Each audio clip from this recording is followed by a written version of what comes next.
各位可以勇敢频道的观众朋友，大家好，我是雅文。今天很开心要来跟大家分享令人兴奋的主题。每一个人呢，现在一定都觉得电脑超方便，手机超好用，然后呢，不用出门也可以上课，也可以会议，也可以做所有你要做的事情。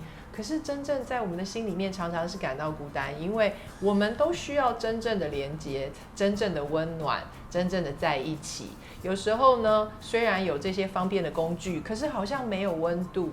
所以今天我们特别要来谈的是，到底在这样子一个大家习惯科技的时代里面，怎么样还能够有真正的有意义的连结，让我们的人生更幸福、更满足呢？请期待今天的内容。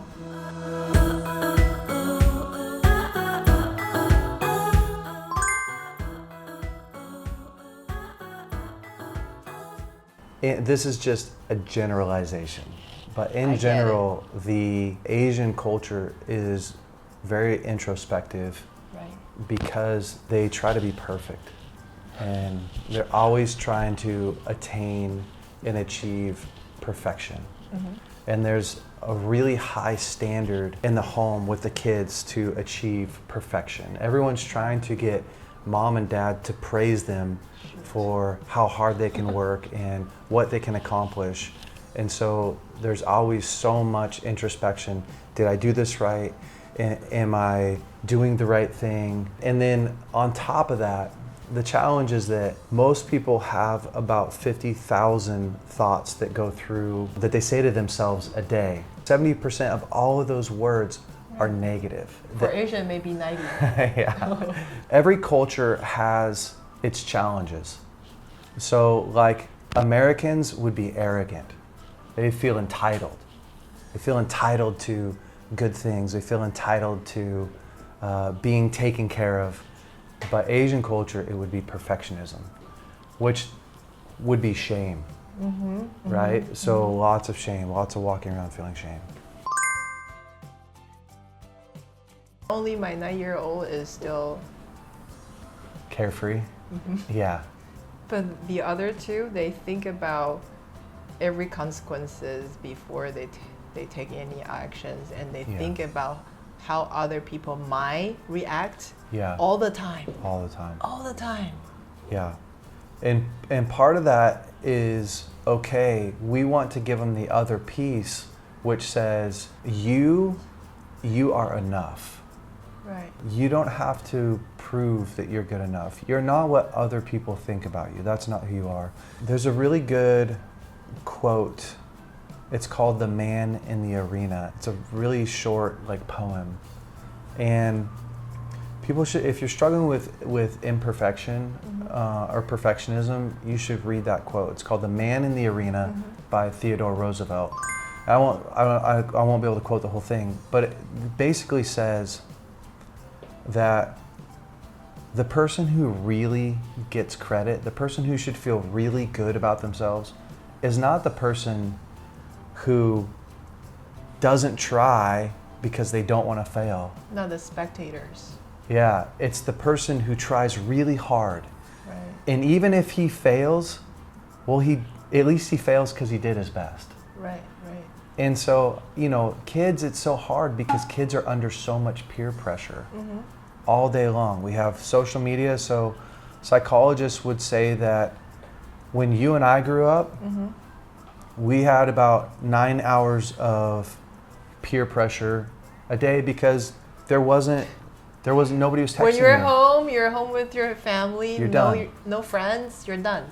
Yeah. Our kids, they have 22, 21 hours of peer pressure because they have their phones. Right. And social media has this unrealistic expectation for them, something that they can never live up to. It doesn't matter how hard they try because it's not real. And then if they do something stupid at school, well, kids don't just forget about it because it lives on in the texts and it lives on. And so our kids are under so much more peer pressure and scrutiny than we ever were. And so we have to do a really good job of two things for our kids. We have to set limits with who gets to talk to them and how long they get that message sent to them. So social media limits. The other thing is we have to do a really great job of getting rid of this perfectionism mindset. Perfectionism says you have to work for love. Excellence says you have to work from love. Not for love, I'm working from love. Because I'm loved, I work hard. I'm not working hard to get praise. I'm working hard because I am loved. I am cared for. I am seen and known and understood. But that's all just heart-to-heart connection with your kids, and it's heart-to-heart connection. You know, if you don't have kids, and it's a heart-to-heart connection with God. It's a heart-to-heart connection with your parents, and changing the way that you see yourself. Well, along with this, I want to dig more into the life, because you started out talking about the differences in cultures. Yeah. Now we're all in this culture of independence and maybe isolation. Yeah. I just want to give an example. You know, I don't know if you've ever been to this ramen place, Japanese ramen. Oh, yes. They have this chain store, global chain store that's really, really big. You have your personal booth. So you have this, that's before social distancing or any kind of, it's not COVID related, but you have your personal booth to enjoy your ramen. And you have this tiny window in front of you. Yeah. So you will just ring a bell and the tiny window will open. Yeah. And then you make your order and they just stick it out. And you don't even need to talk, and you can just be by yourself and just not having any kind of interaction. But then also we are really hungry for true connection, right? We're created that way. So with the kids, I mean, like you said, they have this handheld, whatever screen that they have, they can go on for all day. Yeah. But when they are with their friends in person, their interaction is very different from how we used to interact with friends, because they always have their phone. I want to kind of maybe talk a little more about how to make real connection. Like a lot of our followers, they ask us questions like, I look around, I don't know if I have real friends. And sometimes after going out, hanging out, we feel even more lonely. So what's your take on, for younger generation who is so used to having everything on the phone, to make real connections? Yeah, it's such a great question. You know, the thing is that, like we talked about a second ago with social media, we have this false narrative of what a woman is, or what a man is, or what cool is, and that we don't think that we can attain, we don't think we can get to. And so what often happens too is kids grow up in a home where mom and dad don't exchange emotions with them, healthy, happy emotions. And when you grow up in a home where you aren't affirmed, the good, the bad, all of that, you begin to internalize your life. You don't express your emotion. You don't show emotion. Well, how we connect is we connect through emotion, through the exchange of emotion. That's actually how we connect. They exchange through emojis. Yes, yes, it's true. Yeah, and so for kids, the foundation for connection for every human being started when you were born.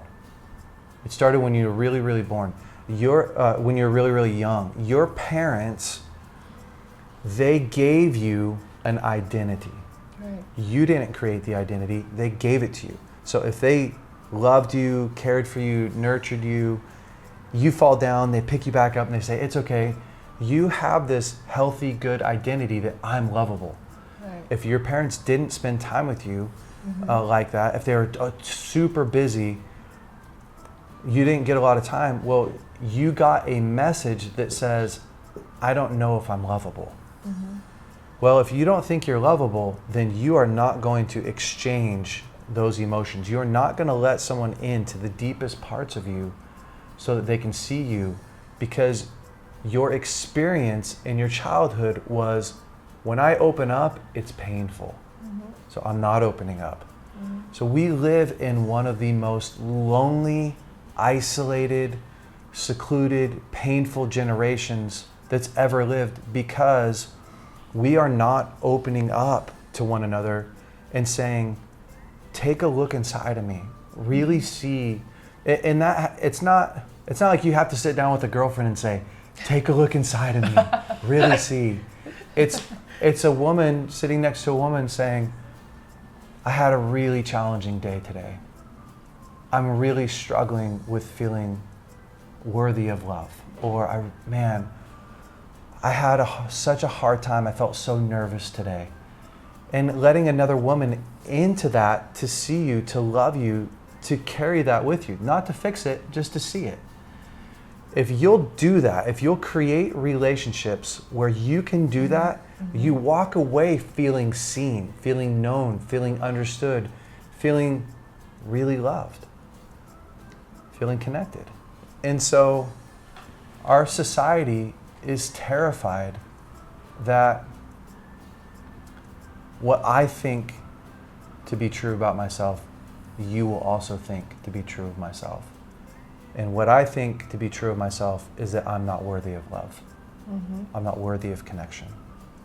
And so the antidote to that is to find people who can really handle your feelings, who can really handle the truth and love you no matter where you're at. But that takes a lot of courage. Yeah. So maybe starting out with just finding one person and one little step at a time. Yeah. Share one thing. One thing. Yeah, and build it really small.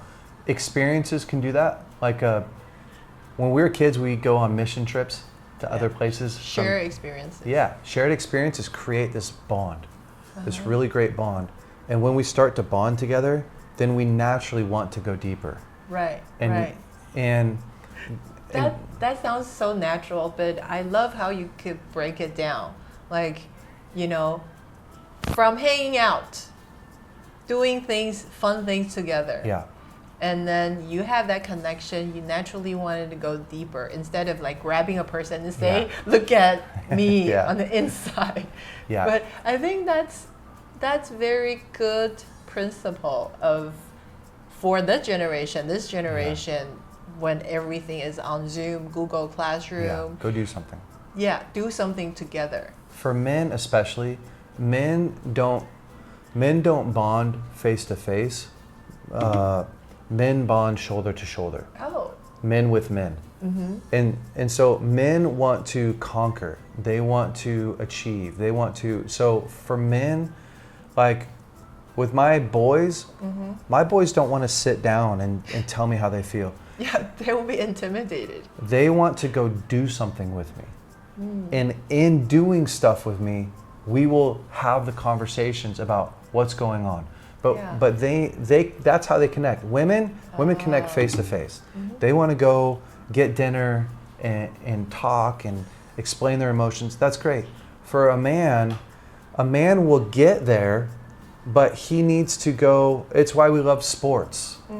It's why we love competitions. It's why we love boxing and mixed martial arts. And we bond that way through the doing, the accomplishing. And then I learn I can trust you. I learn that we can do stuff together and really enjoy it. Okay, now be courageous and take that next step. Be courageous, be intentional, and take it that next step further. There is no relationship that you really value where you didn't have to take a risk. Everybody has to take a risk. And so, you know,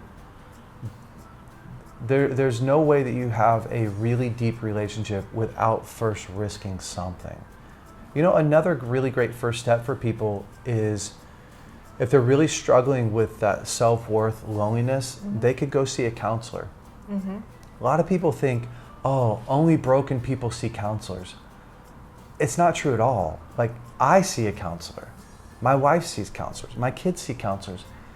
How else are you going to live at the highest level that you could possibly live unless you're getting input and help and wisdom from other people? So I love it when, if you're feeling insecure in an area, or you're not feeling, loved, or you're having a hard time, go see a counselor. It's an incredible investment for yourself.